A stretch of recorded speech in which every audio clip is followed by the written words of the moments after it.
A principios del segundo semestre de 1995, se denunció la desaparición de la estudiante universitaria de 23 años Tina Vigar. Estaba realizando un proyecto de investigación sobre los riesgos sanitarios de las acompañantes de lujo de Detroit. Pero pronto descubrió que las prostitutas se enfrentan a otros muchos riesgos en su trabajo. Se enfrentan a la posibilidad de sufrir agresiones. Tina Vigar era una estudiante de psicología de 23 años que estaba a punto de terminar sus estudios en la Universidad de Oakland, a las afueras de Detroit. Provenía de una familia de militares y, según sus amigos, era una chica vivaz y trabajadora. Tina Vigar era la típica chica norteamericana.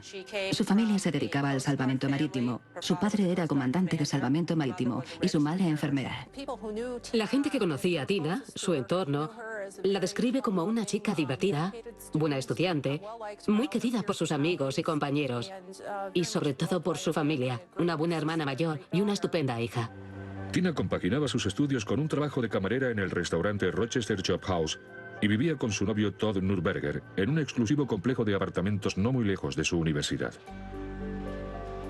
Todd Nurberger estudiaba en la Universidad de Michigan. La pareja tenía una relación intermitente, por la que sus amigos no apostaban demasiado. Tina tenía un lado oculto. Podía ser muy desconfiada, vengativa, y tenía mucho carácter a veces. Pero no mucha gente conocía esa parte de Tina. Tina estaba trabajando en un proyecto de investigación titulado Estudio de la historia sexual y prácticas sanitarias de las mujeres que trabajan como señoritas de compañía. Quería saber si las acompañantes de lujo y las prostitutas de la calle eran conscientes de las enfermedades de transmisión sexual. Quiso hacer ella misma las investigaciones. Creía que eso le ayudaría a conseguir plaza en una buena universidad. Y decidió hacer un estudio sobre el conocimiento del SIDA que tenían las acompañantes de lujo para luego compararlo con las prostitutas. En un principio quería estudiar fisioterapia, pero luego se decidió por la psicología porque le fascinaba.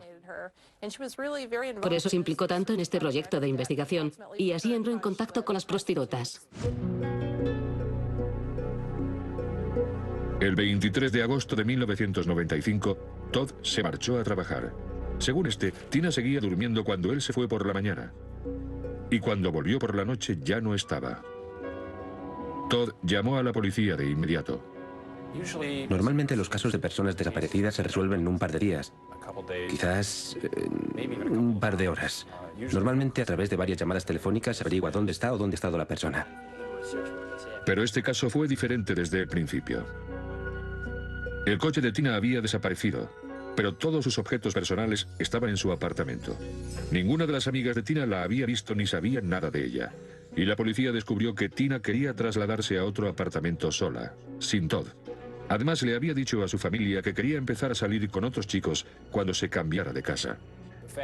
El hecho de que Tina quisiera vivir sola y que estuviera buscando apartamentos para mudarse me hizo pensar que algo iba mal y que quizás debía hablar con Todd sobre lo que estaba ocurriendo entre ellos, ya que quizás me estaba perdiendo algo. Estaba claro que Todd, a pesar de no parecer el tipo de hombre que le haría nada y parecer notablemente preocupado, iba a ser uno de los sospechosos durante la investigación.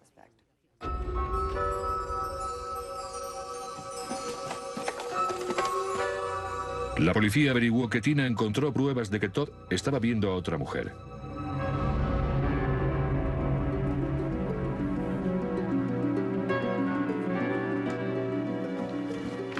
Y de manera inesperada, los agentes descubrieron que Tina también guardaba otros secretos.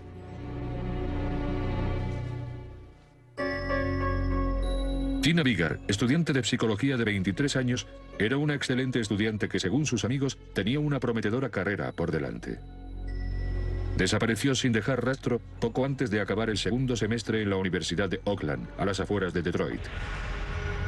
Cuando su novio Todd Nurberger llamó a la policía para denunciar su desaparición, la policía evidentemente sospechó de él. La pareja había tenido una relación intermitente. Unos meses antes, Tina encontró una tarjeta muy sugerente de otra mujer dirigida a Todd y descubrió que éste le era infiel.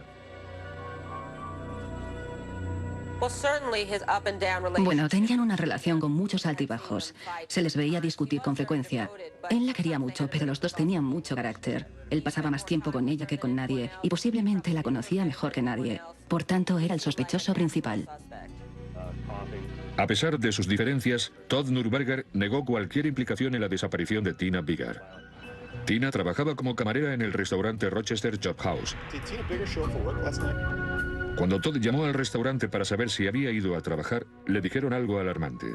Tina había dejado el trabajo hacía 4 meses. De acuerdo. Gracias. Tina no había dicho nada de esto a Todd. Y lo que es más, seguía lavando y planchando su uniforme de camarera como si nada hubiera cambiado. Todd registró su apartamento para buscar pistas sobre el paradero de Tina.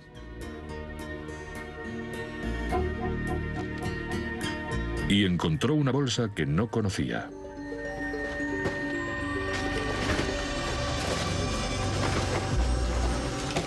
En el interior había preservativos, medias, lencería, lubricantes sexuales, recibos de tarjetas de crédito y sobres dirigidos al servicio de compañía de Los Ángeles con el nombre de Crystal en el extremo superior izquierdo.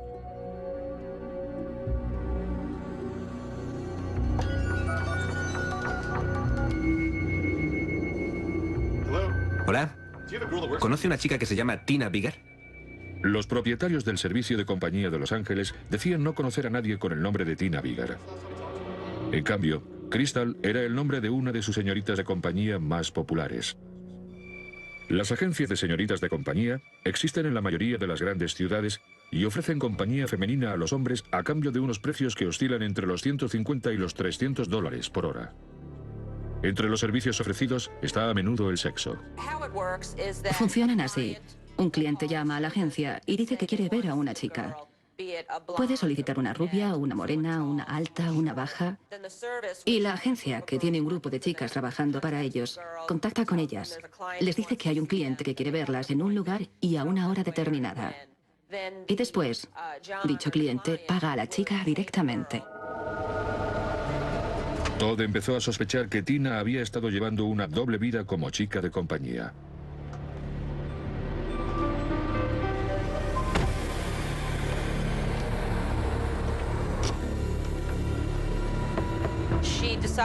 Decidió hacer un estudio de las acompañantes de lujo y su conocimiento del SIDA. Y se puso en contacto con agencias de compañía para poder hablar con las chicas directamente. Empezó haciendo eso y creo que le empezó a atraer ese mundo. En parte por el dinero, ya que estaba sin blanca. Había gastado todo el crédito de sus tarjetas. Necesitaba un coche nuevo y tenía que pagarse los estudios. Y esas chicas ganaban mucho más dinero que ella trabajando en el restaurante. Llegó a ganar $250 por cita. Puede que las mujeres tengamos pequeñas fantasías sobre nosotras mismas. Puede que todas las mujeres, y creo que ella la quiso hacer realidad. Tenía una fantasía y quería más atención, pero de una manera distante. Y siendo una chica de compañía lo conseguía, porque esa es la clase de atención que se tiene. Y quizás también le daba cierto poder.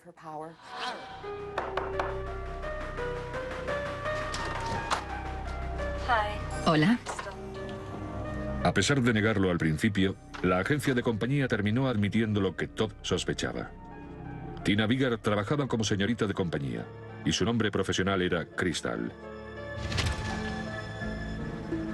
También revelaron que Tina trabajaba para otras 2 agencias de compañía y tenía montones de clientes. Por tanto, también había montones de sospechosos.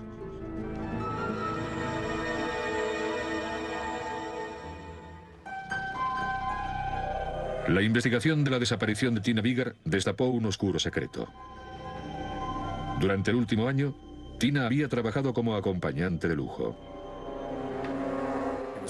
Posiblemente era muy importante para Tina que su novio no descubriera lo que estaba haciendo, ya que vivían juntos. Pero, al mismo tiempo, él sabía mucho de ella.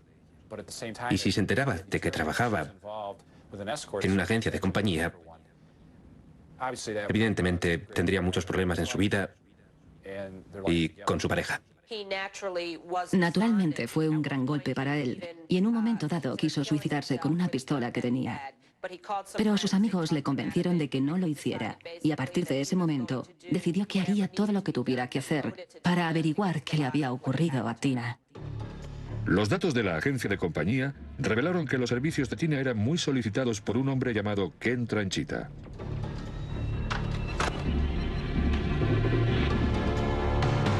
Su primer encuentro tuvo lugar en el motel Bluebird solo 12 días antes de que Tina desapareciera.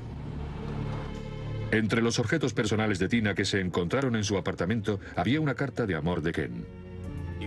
Querida Tina, mi corazón es todo tuyo, es para ti. Tu amor me hará volar. Llegaste hasta mí para amarme. Sé que la espera ha merecido la pena. Con amor, Ken. Cuando la policía fue al apartamento de Ken, vieron el nombre de Crystal en un adorno del frigorífico.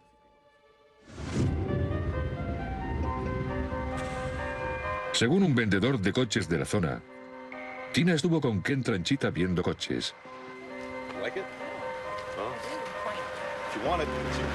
Y este le ofreció dinero prestado para que se comprara uno. Ken Tranchita era un expresidiario de 42 años con antecedentes penales por cheques sin fondos, falsificaciones, estafas, malversaciones y robos.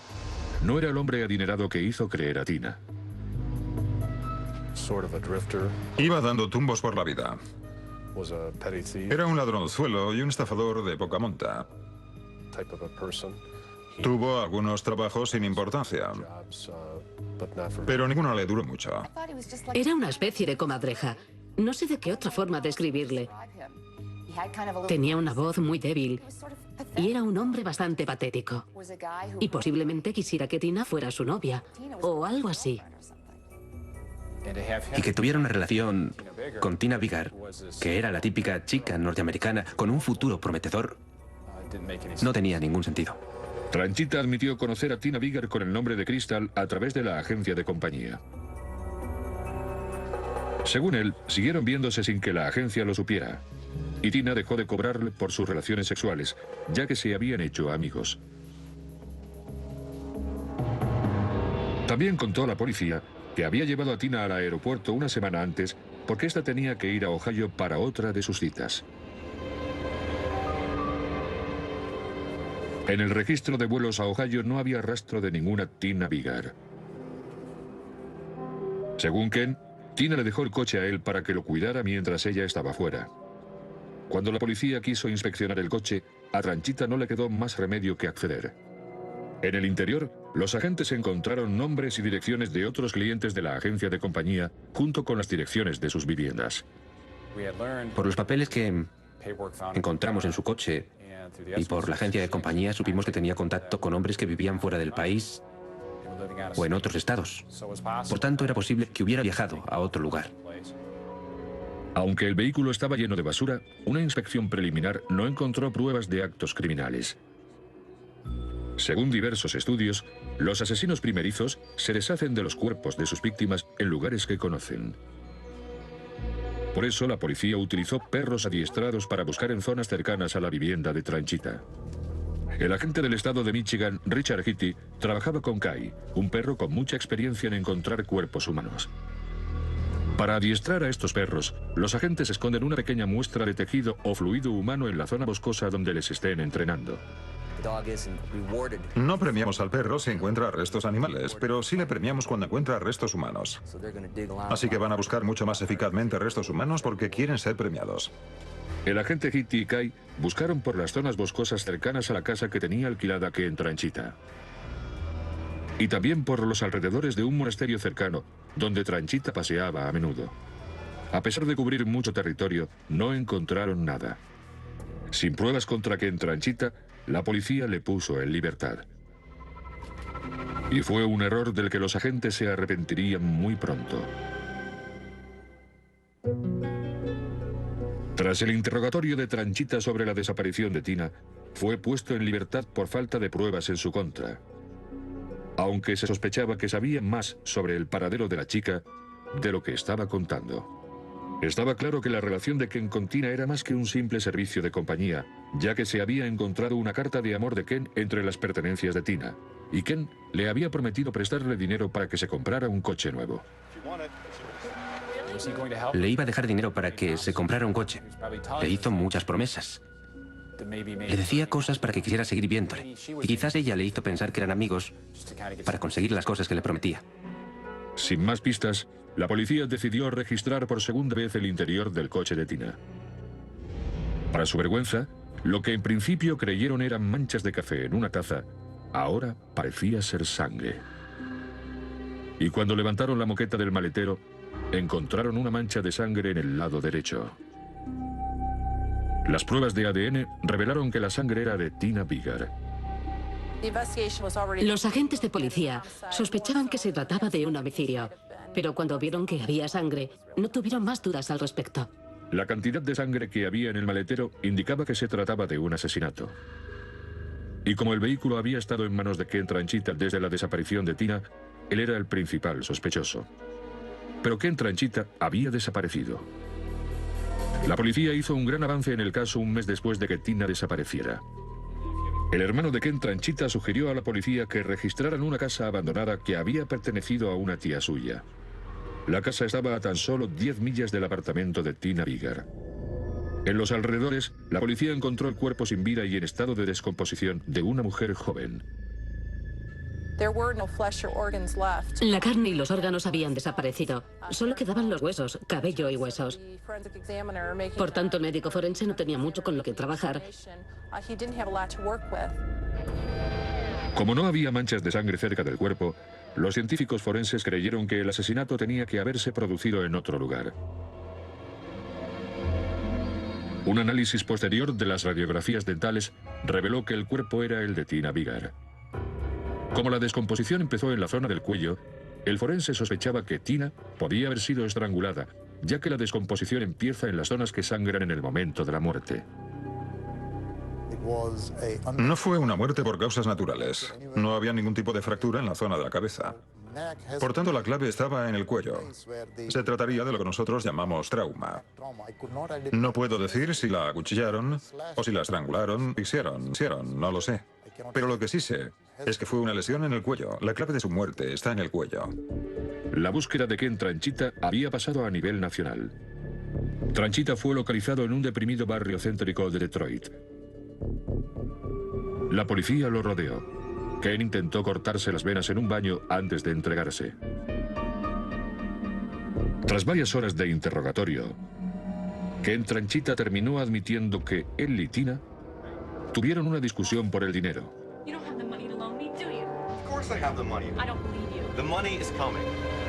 Y que Tina se había caído y murió al golpearse la cabeza. Sin embargo, las radiografías del cráneo de Tina contradecían esa versión. No tenía ningún tipo de fractura en el cráneo. Y de haber tenido alguna hemorragia interna, yo habría visto marcas de sangre en el interior del cráneo. Y no vi ninguna. Aunque Tina podía haber sufrido algún tipo de traumatismo craneal, ya que se había encontrado sangre en el maletero de su coche, esa lesión no pudo ser mortal. Cuando se lo hicieron saber a Tranchita, su declaración conmocionó a los agentes. Lo que dijo fue, ¿han querido a alguien tanto que harían lo que fuera por ayudarle? Y cuando le insistieron para que explicara qué quería decir con ello, les dijo, bueno, en aquella época Tina era tan infeliz que tomé la decisión de acabar con todo aquello para que dejara de sufrir. Y en cuanto los agentes oyeron eso, pensaron, Dios mío, ha cometido un homicidio en primer grado. ¿Sería posible acabar reconociendo los hechos y evitar el juicio? Renuncio a mis derechos y reconozco mi culpabilidad para evitar el juicio. Me declaro culpable, señoría. Ken Tranchita reconoció su culpabilidad y se declaró culpable de homicidio en segundo grado. La familia de Tina, reacia a que la doble vida de Tina se hiciera pública, aceptó el trato. Los fiscales creen que cuando Tina descubrió que Ken le había mentido sobre el préstamo que le iba a hacer para comprarse un coche, se pelearon. Tina se golpeó la cabeza y posteriormente fue estrangulada o asfixiada. Ken colocó el cuerpo de Tina en el maletero de su coche y después lo dejó en una zona boscosa cercana a la casa de su tía. Fue un trágico final de una historia muy desafortunada. Tina se encontraba en una encrucijada. Estaba confundida. Tenía problemas económicos. Y lo que la llevara a acabar en ese mundo, nadie lo sabe. Pero lo que está claro es que tenía una vida muy prometedora por delante antes de eso. Había demostrado ser una excelente líder, una buena estudiante, una gran persona, una chica muy divertida y una gran amiga. Por tanto, que fuera a parar a ese mundo de las agencias de compañía sigue siendo un gran misterio para mucha gente. Ken Tranchita fue condenado a cadena perpetua. Curiosamente, mientras Tina vivía una vida de engaños, también fue engañada por Ken Tranchita, un estafador que le prometió dinero. Puede que Tina llevara una doble vida con la ilusión de vivir alguna escena de Pretty Woman y para que un Richard Gere viniera a rescatarla y a hacerle magníficos regalos y a darle una vida de opulencia. Pero esa no es la realidad de las chicas de compañía. Se conocen a personas muy desesperadas y extrañas.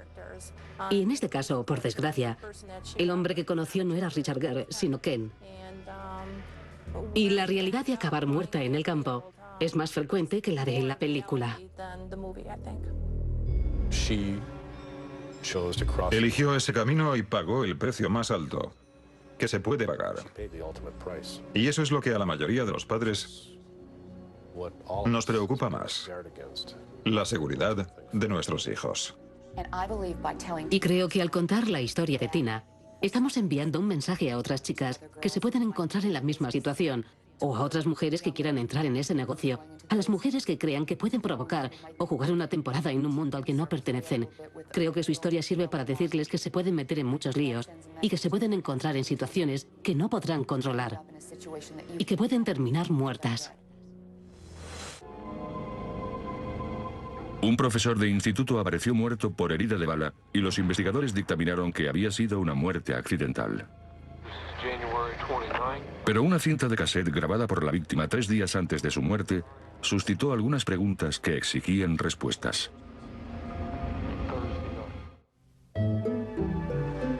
La histórica Durham, en Carolina del Norte, es al mismo tiempo una gran ciudad y una pequeña población, más conocida por ser sede de la Universidad Duke y su centro médico mundialmente famoso. Pero también es una comunidad cerrada del sur, donde algunas familias llevan generaciones viviendo. Es un lugar ideal para tener familia.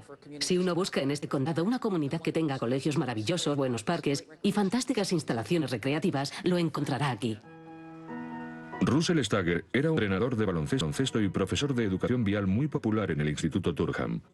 Un hombre respetado tanto por los profesores como por los alumnos. Jennifer Joyner era una de las alumnas de Russ Stagger. Siempre tenía la puerta abierta para todos los chicos que necesitaban un consejo o que querían hablar con alguien de sus problemas. Muchos alumnos lo apreciábamos mucho. Russ Stagger se había casado al terminar la universidad con Jolene, novia suya desde el instituto. Russ era un ser humano muy amable, compasivo, cariñoso y lleno de vida. Abrazaba la vida. Tenía un corazón muy tierno. Desgraciadamente, a Russ Stagger no le iba tan bien en su vida personal como en la profesional. Jolene y él se divorciaron después de 4 años de matrimonio. Menos de un año después, Russ se casaba con Barbara Ford, una viuda de 31 años, y adoptaba a los 2 hijos de ella, Brian y Jason. Adoptó a los hijos de Barbara. Los quiso, cuidó de ellos y los trató como si fueran sus propios hijos. Barbara trabajaba de secretaria en el centro médico de la Universidad Duke y Russ seguía con su carrera de profesor y entrenador.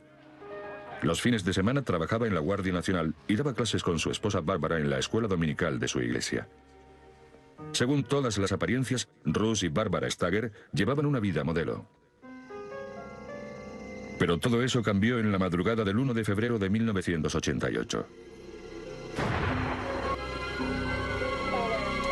Justo cuando estaba a punto de terminar el turno de noche, la policía recibió una llamada de que había habido un disparo en el hogar de los Stagger. Ross Stagger estaba tumbado en la cama con una bala en la parte de atrás de la cabeza. Murió 3 horas después en el hospital. Ella repetía sin cesar: yo no dejaba de avisarle sobre esas malditas armas, no dejaba de avisarle sobre esas malditas armas.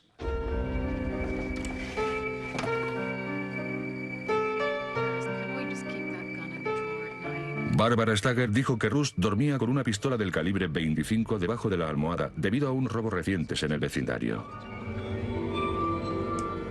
Ella decía que había habido problemas con merodeadores en el vecindario y tenía miedo. Y Russ había decidido dormir con una pistola debajo de la cama, o alrededor de la cama, o cerca de la cama, por si entraba alguien. Ella intentaba darnos la impresión de que estaba en contra de eso. Barbara dijo que se había despertado justo antes de amanecer, cuando uno de sus hijos había ido al cuarto de baño. Le preocupaba que Russ confundiera a su hijo con un ladrón e intentó retirar la pistola de debajo de la almohada de Russ.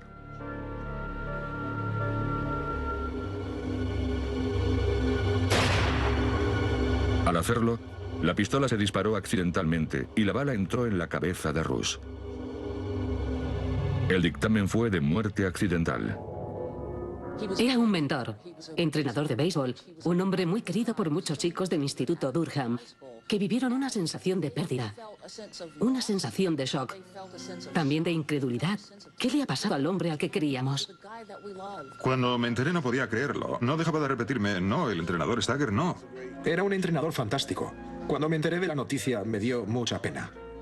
Desgraciadamente se había repetido la historia. Curiosamente, el primer marido de Barbara también había muerto de un disparo accidental.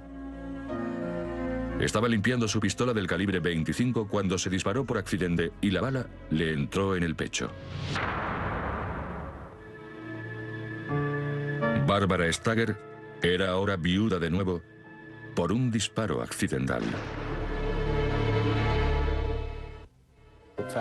El hecho de que la pistola estuviera debajo de la almohada, de que la esposa la hubiera sacado y el arma se hubiera disparado por accidente cuando ella la tenía en la mano y la bala ha entrado en la cabeza del marido y causado su muerte.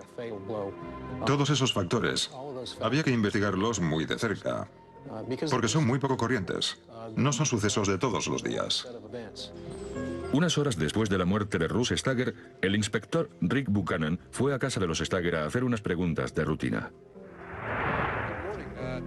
Cuando llegó, el padre de Barbara Stager retiraba las sábanas, la almohada y el edredón ensangrentados. Puesto que se había dictaminado que la muerte había sido un accidente, la ropa de la cama no se consideraba como prueba. Fue la primera entrevista de Buchanan con Barbara Stager.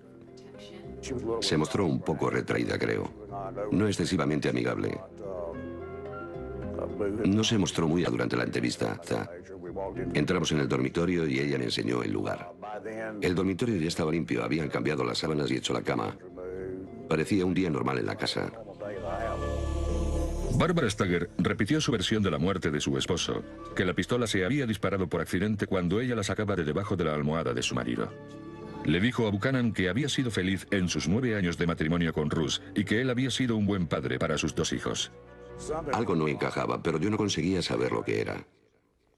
No sabía lo que era exactamente, pero no era suficiente para indicar que pudiera tratarse de otra cosa que una muerte accidental. La noticia de la muerte de Russ Stager afectó mucho a Jolene, su primera esposa. Mi madre me dijo que su mujer le había disparado por accidente y mi primera reacción fue que no había sido un accidente. Y así se lo dije a mis padres. Y recuerdo que mi padre me dijo, tú no puedes saber que no ha sido un accidente, puedes sospecharlo, pero no puedes saberlo. Y yo le contesté, sí, sé que no ha sido un accidente. Jolene escribió una carta a la policía porque Russ a menudo se confiaba a ella. Russ le había dicho que Barbara había sacado una gran suma de dinero de la cuenta conjunta y que sospechaba que Barbara tenía aventuras sexuales con otros hombres. Una vez la había sorprendido besando a otro hombre en un aparcamiento. Cuando los inspectores examinaron el pasado de Barbara Stager, descubrieron algunas cosas sorprendentes de su primer matrimonio. Su primer marido había muerto en la cama por una bala de una pistola de calibre 25. Y ahora teníamos a una mujer que había perdido a 2 maridos en la cama por herida de bala del calibre 25. Y ella había estado presente en ambas ocasiones. Y en las 2 se había dictaminado muerte accidental a primera vista. Así que inmediatamente empezamos a estudiar eso con más atención. Larry Ford, el primer marido de Barbara, estaba limpiando su pistola del calibre 25 cuando se disparó accidentalmente y la bala le entró en el pecho. Aunque el dictamen había sido de muerte accidental, su familia había luchado vigorosamente para que se investigara el caso como un posible asesinato. Pero el dictamen no se había cambiado nunca. Bárbara heredó todos los bienes de Larry Ford y las sospechas continuaron. Los investigadores tenían ahora otra muerte sospechosa y más preguntas sobre la misma mujer. Yo quería desesperadamente saber la verdad. Quería una investigación completa. Si había sido un accidente, quería que se supiera. Pero si, como yo sospechaba, no había sido accidental, quería que eso saliera a la luz. El 90% de lo que hacemos es de sentido común y en el 10% restante aplicamos la ley. Y si parece un pato, camina como un pato y grazna como un pato, es que es un pato. ¿Era posible que Barbara Stager no fuera una mujer con muy mala suerte, sino una asesina múltiple? La muerte de Larry Ford, el primer marido de Barbara Stager, por un tiro en el pecho disparado accidentalmente por él mismo, había sido declarada un accidente. Y 10 años después, el caso estaba bastante olvidado.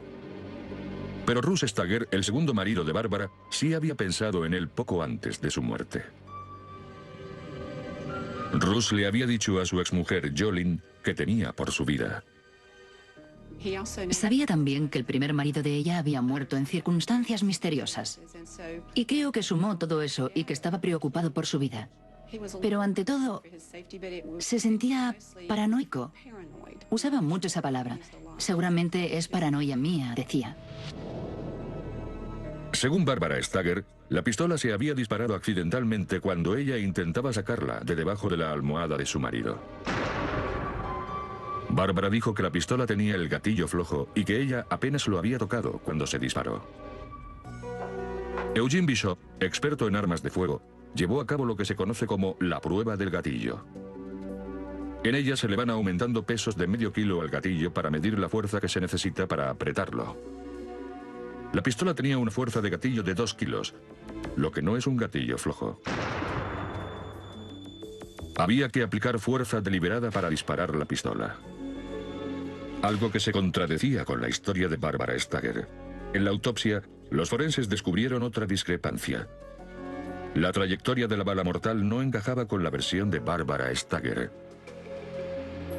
La bala había entrado en la cabeza de Stager en un ángulo hacia abajo. Barbara afirmaba que la pistola se había disparado al sacarla de debajo de la almohada, lo que habría enviado la bala en una trayectoria hacia arriba. El ángulo de la trayectoria indicaba que ella estaba encima y detrás de Russ cuando se disparó el tiro. Y este no había sido disparado desde el nivel de la cama hacia arriba, porque eso habría dado una trayectoria hacia arriba. Por lo tanto, los resultados de la autopsia no encajaban con lo que contaba ella. El casquillo de 14 centímetros de la pistola, cerca de la cabeza de Russ Stager.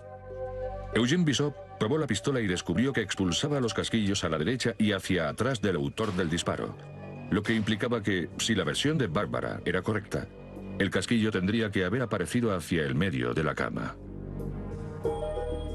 En lo referente a la historia de ella, no era lo que ella decía. Su historia no coincidía con mis hallazgos. Cuando miraba las fotos del cartucho en la escena del crimen, viendo el lugar en el que aparecía en la cama, era evidente que no podía haber sido disparado como ella decía. Cuando se dispara un arma de fuego, el cañón expulsa polvo, grasa y pólvora. Si la versión de Bárbara hubiera sido correcta, habría habido quemaduras de pólvora en las sábanas. El padre de Bárbara había retirado las sábanas inmediatamente después del disparo y las había lavado.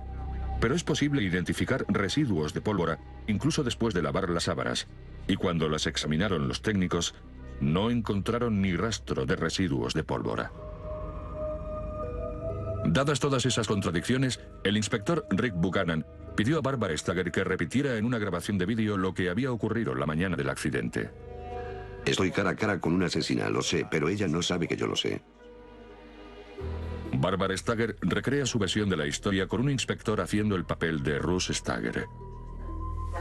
Y no sé cómo estaba la pistola en mi mano, pero no sé a dónde apuntaba, no sé.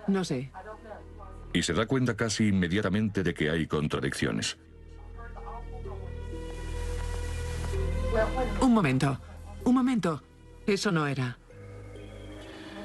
Tengo la pistola, ¿vale? Lo que pasó fue eso. La tengo en la mano, pero no sé en qué posición está en mi mano, ¿vale? Está colocando el cuerpo en la cama, de modo que pueda encajar con su historia. Y no puede hacerlo. Es una zorra embustera y seguramente lo dije así en voz alta cuando vi el vídeo una y otra vez. No había ninguna duda de que había disparado y matado intencionadamente a Russ Stagger. Ninguna duda. La policía dudaba también de que Russ Stagger, miembro de la Guardia Nacional de los Estados Unidos, con entrenamiento en armas, hubiera dejado una pistola cargada debajo de su almohada con el seguro quitado y amartillada, con una bala preparada en la recámara. Eso, junto con la recreación de Barbara en el vídeo, bastó para convencer a los investigadores de que la muerte de Russ no había sido un accidente. Pero no estaban preparados para la pista siguiente. Un mensaje de la propia víctima. Soy Russ Stagger. Es el 29 de enero de 1988 a las 2 menos 10. Me incorporé con la pistola en la mano y entonces oí el disparo. Cada vez había más pruebas de que la muerte de Russ Stagger no era el accidente que sostenía su esposa Barbara. Pero si lo había matado ella a sangre fría, como sospechaba la policía, tenían que encontrar el motivo. Y para eso tenían que investigar los extractos financieros de la pareja. Aunque los Stagger tenían unos ingresos modestos, Russ era profesor y Barbara secretaria, Barbara tenía fama de gastar en abundancia. Y la pareja tenía muchas deudas. A consecuencia de esas deudas, ella había ido al banco y pedido un préstamo. Cuando pasó el tiempo y no devolvió el primer préstamo, tuvo que ir a un segundo banco y pedir más dinero para pagar el primer préstamo. En el segundo banco le dejaron llevarse documentos a casa para que los firmara su marido, para contar con la firma de Russ Stagger. Los archivos de las transacciones bancarias de los Stagger se enviaron a Durward Martini, investigador forense de documentos. Este comparó las firmas conocidas de Russ Stagger con las firmas encontradas en el segundo préstamo bancario y en su testamento, que había revisado unos meses antes de su muerte. Me trajeron un testamento, unos cheques y otros documentos firmados con el nombre de Russ Stagger, pero esa no era su firma. Mi dictamen fue que la del testamento era una falsificación de su firma. En otras palabras, alguien intentaba que pareciera su firma. Si Russ Stagger no había firmado esos documentos, ¿quién había sido? Había cheques en los que se había falsificado la firma de Russ Stagger y el dinero se había depositado en la cuenta de Barbara Stagger. O sea que todas las pruebas económicas apuntaban a que Barbara estaba endeudada y Russ no lo sabía. La beneficiaria de la póliza de seguros con firma falsificada por valor de $170.000 no era otra que la esposa Barbara Stagger. La última prueba del caso llegó de una fuente muy improbable. Uno de los alumnos de Russ limpiaba una taquilla del gimnasio en el Instituto Durham cuando se encontró con una cinta de cassette. Inmediatamente reconoció la voz en la cinta. Soy Russ Stagger. Hoy es 19 de enero de 1988, a las 2 menos 10. La cinta había sido grabada solo 3 días antes de la muerte de Russ Stagger. En la cinta confesaba su creencia de que su esposa Barbara planeaba matarlo. Las últimas noches, Bárbara me ha despertado y me ha dado lo que ella dice que son 2 aspirinas. Se ha quedado allí para ver si las tomaba. No las he tomado. Russ Stagger pasaba entonces a cuestionar la supuesta muerte accidental del primer esposo de Bárbara. Al primero, no sé lo que pasó, pero según los padres de él, hubo juego sucio. Supuestamente se le disparó la pistola por accidente en el dormitorio. Mi pregunta es, ¿su marido, Larry Ford, se disparó accidentalmente? A veces me pregunto si... Stagger también contaba que había visto a su esposa con otro hombre. Llegó con un hombre. No pude verlos bien, pero sí vi que entraban en el coche besándose y acariciándose. Escuchar aquella cinta era muy real. Nunca había conocido algo así en mi carrera.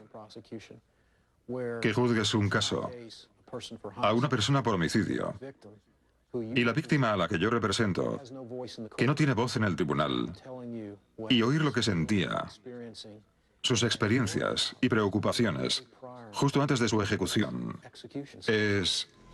Los investigadores tenían ya pruebas y un motivo. Barbara Stager fue detenida acusada de asesinato en primer grado. Tómate esto. Te ayudará a dormir. Los fiscales creen que Barbara Stager llevaba semanas planeando la muerte de su esposo. Primero con veneno y, cuando así no tuvo éxito, con una pistola. Los investigadores creen que Barbara sacó poco antes del amanecer pistola del calibre 25 de su lugar habitual, el cajón de la cómoda. Se acercó a su marido dormido y le disparó en la parte de atrás de la cabeza. La bala entró formando un ángulo hacia abajo. Ella estaba erguida encima de la cama, lo que explica la falta de quemaduras de pólvora en la ropa de la cama. Para preparar la escena, Bárbara colocó el casquillo vacío a unos centímetros de la cabeza de su marido, lo cual fue un error. Si la pistola se hubiera disparado al sacarla de debajo de la almohada, como ella afirmaba, el casquillo habría salido expulsado a la derecha, hacia los pies de la cama. El ángulo de la bala, la colocación del casquillo, la ausencia de quemaduras de pólvora, la firma falsificada en el testamento y en la póliza de seguro de vida y, sobre todo, las predicciones de Russ Stager en una cinta de audio sobre su propio asesinato, formaron un caso abrumador para el jurado. Sin las pruebas forenses, solo habríamos tenido teorías y especulaciones. Y no puedes procesar a nadie basándote en teorías y especulaciones. Necesitas pruebas físicas. Ahí es donde entran los expertos forenses. Barbara Stager fue declarada culpable de asesinato en primer grado y condenada a muerte. Su sentencia fue reducida a cadena perpetua después de una apelación. El veredicto fue una victoria agridulce y un consuelo pequeño por la pérdida de un amigo querido. Creo que aquellos de nosotros que apreciábamos de verdad a Russ, nos rebelábamos ante la injusticia que suponía haber matado a alguien tan especial y tan bueno. Y nunca hay una respuesta al por qué. Nunca hay una respuesta a por qué a veces gana el mal. Los fiscales sospechan también que Barbara Stager fue la causante de la muerte de su primer marido. Pero como va a pasar su vida en la cárcel, no ven la necesidad de otro procesamiento. No hay duda de que, aunque en apariencia es una mujer de clase media, una madre y esposa corriente que enseña en la escuela dominical, hay en ella un lado oscuro bastante profundo. Un lado muy negro que no había salido antes, que nadie había sospechado. Es una pena que Russ Stager esté muerto. Este caso fue una tragedia terrible. Murió un hombre bueno. No solo uno, murieron dos. Y han desaparecido para siempre debido a la conducta criminal de Stager. Y nuestro sistema judicial funcionó. Descubrió la verdad. Hubo un veredicto. Y se hizo justicia. El doctor Darrell Sutorius, un cirujano cardiovascular de Cincinnati, le dio una segunda oportunidad al amor al casarse con una divorciada joven y guapa. Pero la felicidad se muestra a veces esquiva. El doctor Sutorius cayó en una fuerte depresión y, según todas las apariencias, se suicidó con una pistola del calibre 38. Pero ¿por qué disparó un tiro de prueba al cojín del sofá antes de suicidarse? Cincinnati, Ohio, es la sexta ciudad más grande de los Estados Unidos. Debido a su tamaño e importancia, sus instalaciones sanitarias no tienen nada que envidiar a ninguna otra. El doctor Darrell Sutorius era uno de los cirujanos cardiovasculares más respetados y de más éxito de la ciudad. Pero también era impaciente y exigente. El doctor Sutorius era un cirujano con mucho trabajo, pero sus habilidades sociales dejaban algo que desear. La gente que trabajaba con él lo consideraba un hombre gruñón y difícil de complacer. El doctor Sutorius conoció a su esposa Janet, que era enfermera, en el mismo hospital. La pareja tuvo 4 hijos, 3 niñas y un niño. Pero Janet no tardó en darse cuenta de las dificultades de estar casada con un doctor con mucho trabajo. Tenía una consulta solo, lo cual le quitaba mucho tiempo. Siempre estaba de guardia. Él eligió hacer eso y le iba muy bien. Pero no era fácil y siempre le preocupaba que su último paciente fuera a ser el último. El trabajo duro y el sacrificio dieron sus frutos. A mediados de la década de los 80, el doctor Sutorius ganaba $300.000 al año. Pero haber llegado a la cima de su profesión había tenido su precio. Su matrimonio tenía problemas debido a las largas horas de trabajo, el estrés y el temperamento explosivo de Darryl. Era también peligroso. Te vejaba. Podía hacerte sentir muy mal contigo misma. Y lo hacía. Y a veces también se lo hacía a los niños. Le gustaba estar al mando de todo y le gustaba ser el que proveía y el que nos cuidaba. Y aunque nosotros disfrutábamos de una parte de eso, no nos gustaba que nos controlara ni nos cuidara demasiado. Y eso le molestaba.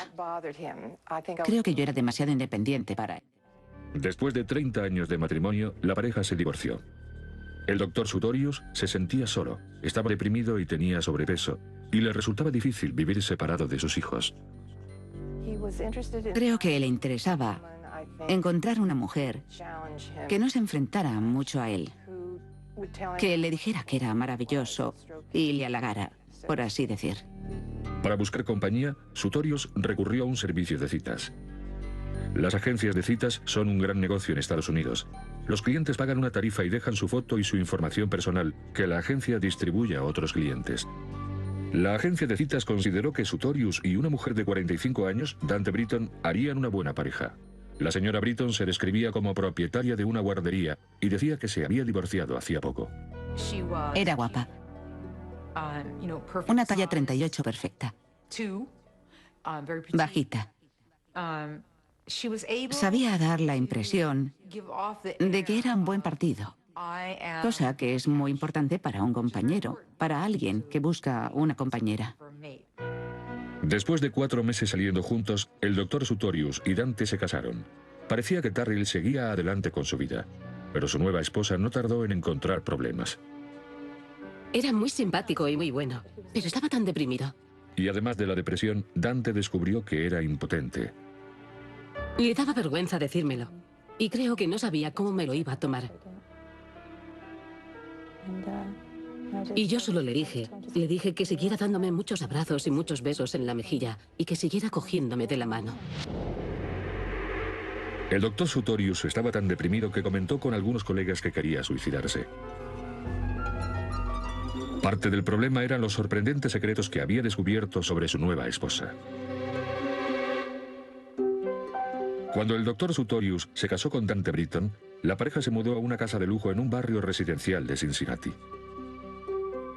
Dante disfrutaba del estilo de vida que los ingresos de su marido podían ofrecerle. Por fin tenía lo que quería. Encargó abrigos de piel. Tenía Jaguars, tenía Lexus, tenía todo lo que siempre había deseado. Iba a spas, iba al Caribe de vacaciones. Eso era lo que siempre parecía haber deseado. Era un estilo de vida perfecto. Pero el matrimonio tuvo problemas desde el principio. El doctor Sutorius padecía depresión e impotencia, y la pareja discutía a menudo por dinero y por quién controlaba el dinero. Oh, Debra, me alegro mucho por ti. Donde tú quieras celebrar la boda, a mí me parece bien. No te preocupes por el precio, yo me ocupo de todo. Cuando Dante se enteró de que él iba a pagar la boda de su hija, tuvieron una pelea terrible. Es mi problema. Gastas mucho dinero en tus hijos y ya estoy harta. Pero si son mis hijos. A Dante no le gustaba que Darryl gastara dinero en sus hijos. Si él les compraba algo a sus hijos, ella se vengaba saliendo a comprar ropa de diseño, pieles, joyas, gastando mucho dinero, básicamente solo en venganza, porque él prestaba atención a sus hijos. Una vez que hubo conseguido al hombre, se convirtió en una dominante, llena de inseguridad, que no quería perder de vista a su marido ni un minuto. El extraño comportamiento de Dante impulsó a Sutorius a investigar el pasado de su esposa, y descubrió que gran parte de lo que Dante le había contado eran mentiras.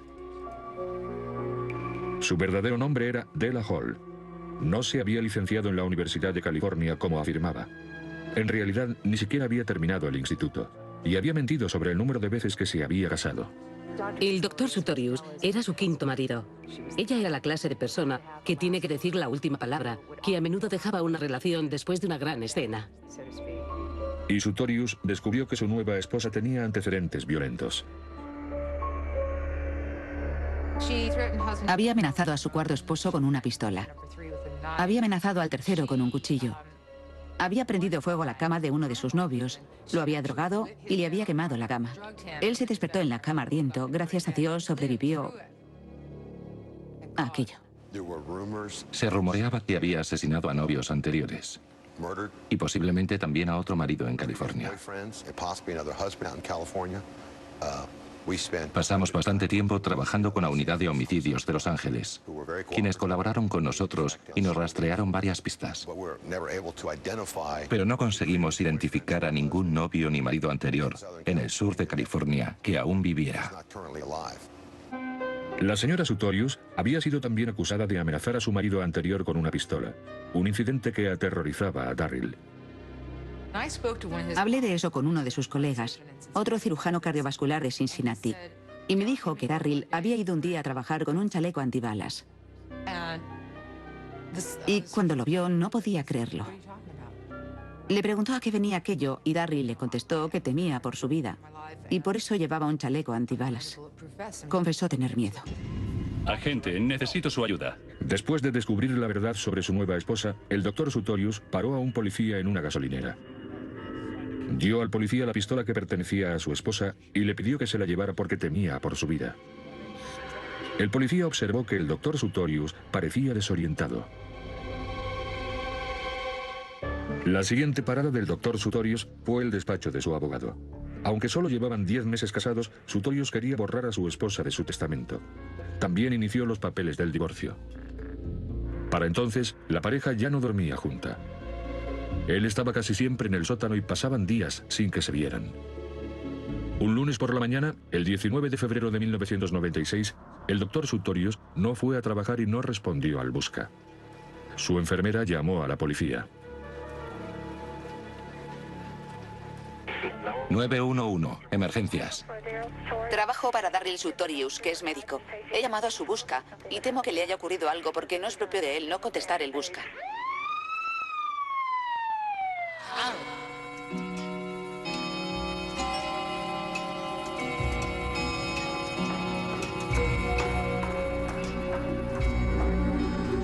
Cuando llegó la policía a casa de Sutorius, la señora Sutorius dijo que no sabía dónde estaba su marido. La policía pidió registrar la casa. El coche del doctor Sutorius estaba en el garaje.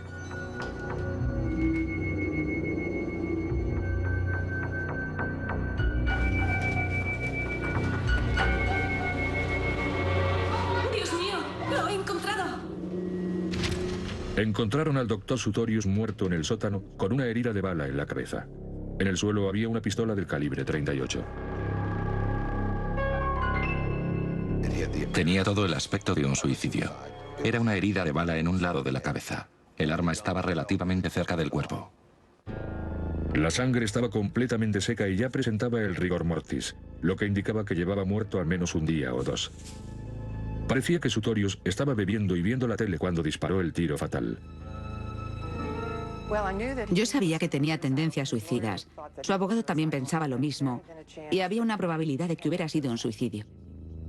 La pistola del calibre 38 utilizada en la muerte del doctor Sutorius estaba registrada a nombre de la señora Sutorius, quien la había recogido en esta tienda solo 24 horas antes de la muerte de él. Las primeras impresiones indicaban que la muerte del doctor Sutorius era un suicidio. Estaba deprimido, tomaba antidepresivos y había dicho a algunos amigos que estaba pensando suicidarse. La señora Sutorius dijo que no había oído ningún disparo en el sótano. Pero los vecinos de al lado oyeron un bang fuerte en casa de los Sutorius poco después de la medianoche del sábado. Cuando llegaron los expertos forenses a la casa, vieron inmediatamente otras cosas que no encajaban. Se habían disparado 2 tiros, uno al cojín del sofá y el otro a la cabeza. No es nada raro que una persona que se va a quitar la vida con un arma de fuego haga un disparo de prueba para cerciorarse de que sabe usar el arma. La bala había entrado justo por encima de la oreja derecha y no había orificio de salida. La sangre procedía de la boca y la nariz de Sutorius, pero había salpicaduras de sangre en el brazo izquierdo del doctor y también en ambos lados de su mano derecha. Al parecer, el brazo derecho de Sutorius estaba en su regazo en el momento del disparo y no detrás de la cabeza sosteniendo la pistola. Prueba de ello era la sangre encontrada en la palma de la mano derecha. Si el doctor Sutorius se hubiera disparado a sí mismo, la culata de la pistola habría impedido que las salpicaduras de sangre le mancharan la palma cuando hizo el disparo. Las manchas de sangre presentes en la palma o la superficie de la mano derecha del doctor Sutorius se deben a la expulsión de sangre después de la herida. Y esas manchas están distribuidas por una zona bastante amplia. Pero eso también indica que la mano derecha, estaba muy cerca de la cara. Y a mí me indica que esa mano se movió después de que ocurriera la expulsión de sangre. Ahí hay un problema. Si ese hombre, si Darryl Sutorius hubiera hecho el disparo, su mano habría estado aquí atrás en ese momento, y no en posición de recibir las salpicaduras de sangre. Otra discrepancia era la sangre en la parte delantera del sofá, delante del cuerpo. Esa sangre no podía haber salido de él y alcanzar la parte delantera del sofá en un ángulo de 40 grados. Tenía que haber salido de las manos de otra persona. Finalmente, estaba también la segunda bala disparada en la escena. Era posible que el doctor Sutorius hubiera probado la pistola antes de dispararse el tiro mortal en la cabeza. Pero las quemaduras de pólvora en su mano derecha y en el sofá estaban encima de la sangre, lo que indicaba que la sangre estaba allí antes de que se disparara el segundo tiro. El doctor Sutorius seguramente no habría disparado ese tiro. Lo había hecho otra persona.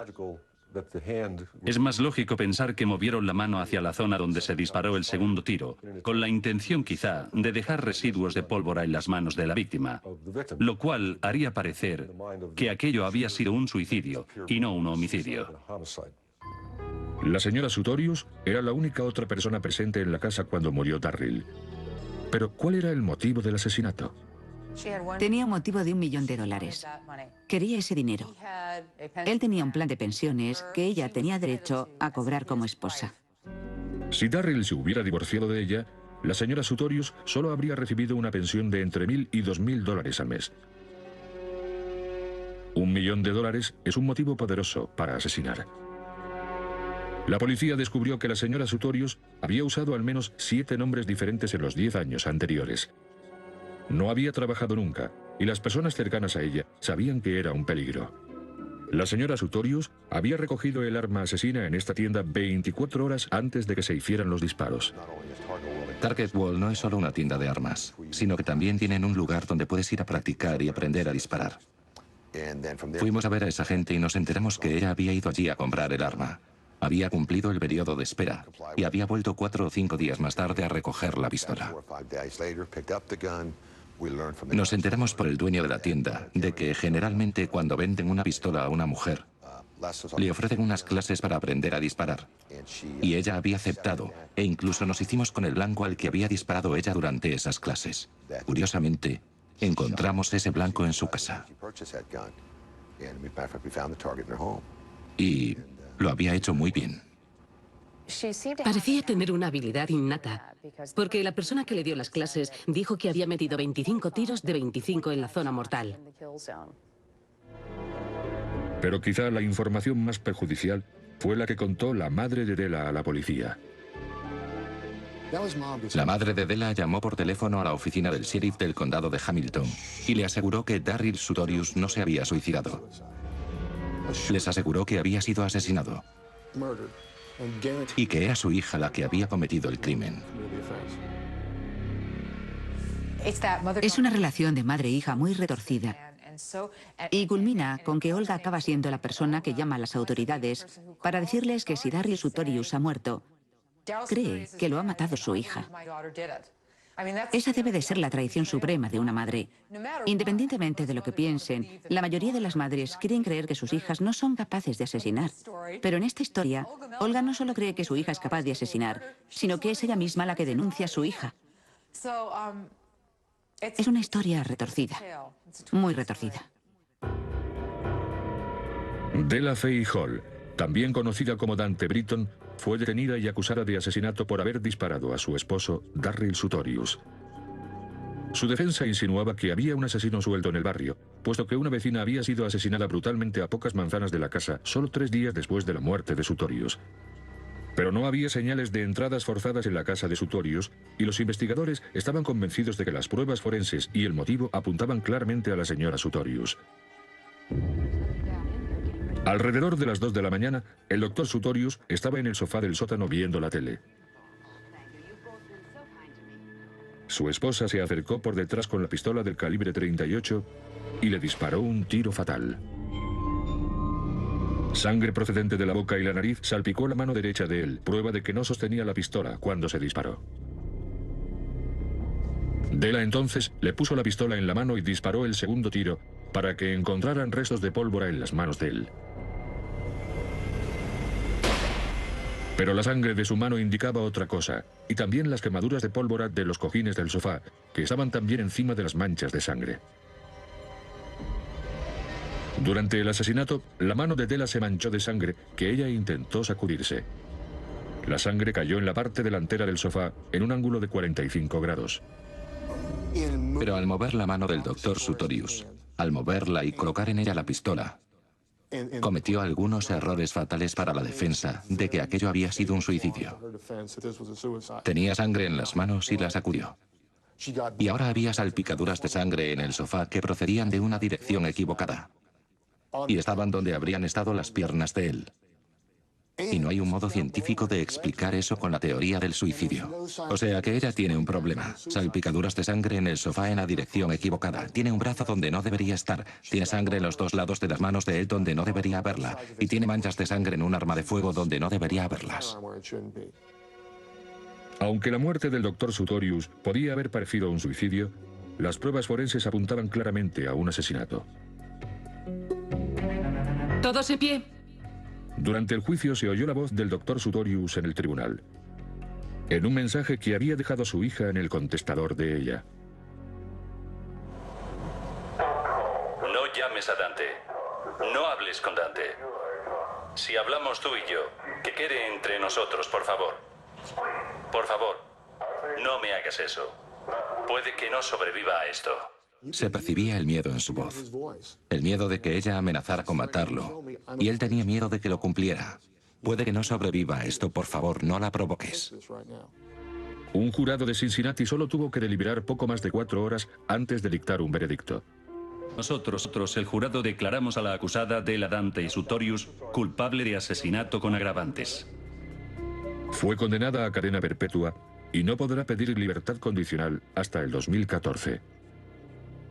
Si habría preferido verla condenada a muerte, sí, lo habría preferido. Creo que lo que hizo fue terrible. Creo que no solo acabó con la vida del doctor, sino que le arruinó la vida a su familia, a sus hijos. Él los quería mucho. Después de mirar las fotografías de la escena del crimen, reconstruyendo el caso, mirando el sofá y los cojines, allí había muchas pruebas que indicaban que la escena había sido preparada.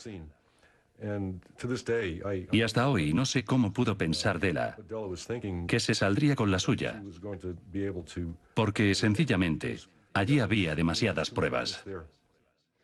Su propia madre la llama una viuda negra. Su propia madre la describe como una cazafortunas que encontró el modo de triunfar casándose con un triunfador. De hecho, su madre la califica de idiota. La acreditada escritora criminalista Aphrodite Jones entrevistó a Della en la cárcel para su bestseller La telaraña de Della. Jones cree que cuando Della se enteró de los planes de divorcio de su marido, llegó a la conclusión de que el asesinato era su única alternativa. Desde luego, Della es una asesina nata, una sociópata nata. Es el tipo de persona que ve el mundo solo a través de sus ojos, lo cual no es real. No compara su realidad con la del resto del mundo. Para ella, el mundo es su regalo y puede cogerlo.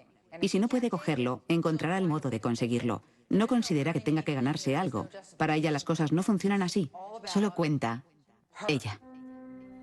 La familia Sutorius no puede olvidar fácilmente los años que les robaron por un acto irracional de traición. Tiene unos hijos maravillosos que han logrado muchas cosas y él habría estado orgulloso de ellos. Ahora tiene 2 yernos y 2 nietos, a los que creo que habría adorado. Le habría encantado pasar tiempo con ellos y creo que en esta parte de la vida habría llegado a un punto en el que habría cumplido lo que se había propuesto y habría podido descansar y disfrutar de sus logros y, desde luego, con sus hijos. Y me entristece mucho que no se le permitiera disfrutar de eso. Y le echo de menos. Todos le echamos mucho de menos.